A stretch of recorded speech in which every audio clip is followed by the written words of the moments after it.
Hi, friend. Welcome to day 8, I think.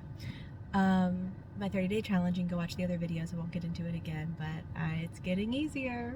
Not easy. That's okay. But this morning I wanted to talk to you for just a minute about wisdom. I was in the book of Proverbs this morning, chapter 4, and it said, "It is wise to seek wisdom." And I thought, that's weird. And so I thought about it for a minute.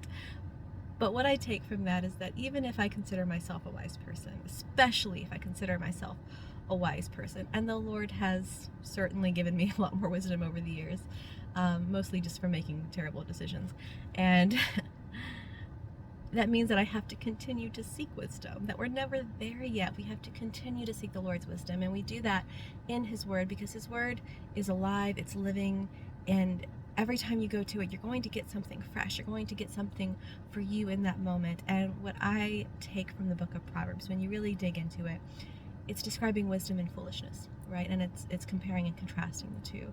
And wisdom is described as slow. It responds instead of reacting. My words aren't wording today. Wisdom is often quiet. I struggle with that. I don't know about you, I have an opinion on everything, even things I don't have a right to have an opinion on. I'm getting better. We all are. We're a work in progress. And so foolishness is often described as hasty. It's rushing around. It's impulsive. It's loud. It's brash. It's in your face. And I know people like that. I have been that person, okay? The Lord has done a work. No idea. And so I want to identify with wisdom. I want to respond to my day instead of reacting to my day. And a big part of that is not allowing a sense of urgency to rush in. I forget the person who actually said that. I will find them and I will quote them here. I will tag, well, not tag them. It's like a famous author. But I will find them and I will share that with you guys.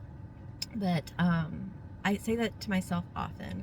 I will not let a sense of urgency invade. I won't do it. So I have a few cues, like when I wash my hands, I take a full body check. What are my shoulders doing? What's my breathing doing? Am I tight? Am I tense? Or am I relaxed? And I just take a moment and I breathe and I slow down. I'm not going to rush through my day. I don't care how many things I have going on. And y'all, I hate being late. I hate it.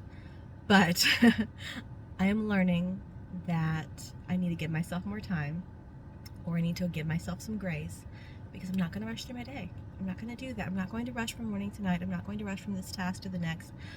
I'm going to stop and I'm going to breathe and I'm going to enjoy even the things I don't really typically enjoy. I'm going to enjoy the laundry. I'm going to enjoy the dishes. I'm going to enjoy the traffic. I live in a major metro area. The traffic is absolute nonsense. But I'm not going to rush through it, because that's not what I was designed to do. So I'm going to take a breath and I'm going to say these words. And I say these words a lot, and I'm trying to teach my family to say these words. This is not an emergency. The funny thing about your nervous system is that it does not know the difference between the laundry is piling up and a bear is chasing me. So take a moment and tell your nervous system, this is not an emergency. I'm not going to let my body react like it's an emergency. I'm not going to let my mind react like it's an emergency. I'm going to breathe, and I'm going to find pleasure in tending to the things that God gave me to steward.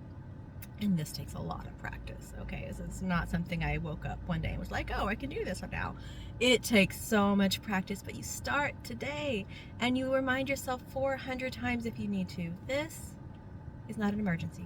So take a breath, go get that cup of coffee you forgot in the microwave. I'm looking at you. Spend a moment in God's Word, one verse, a chapter, whatever you got time for, it's fine. And breathe. Okay, let's get those nervous systems under control.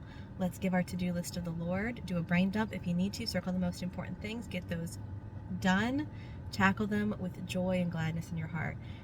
And tune in next time, because I'm going to finish this 30-day challenge if it absolutely kills me. But I'm here and I'm doing it. And if you happen to watch this, thank you. And I hope that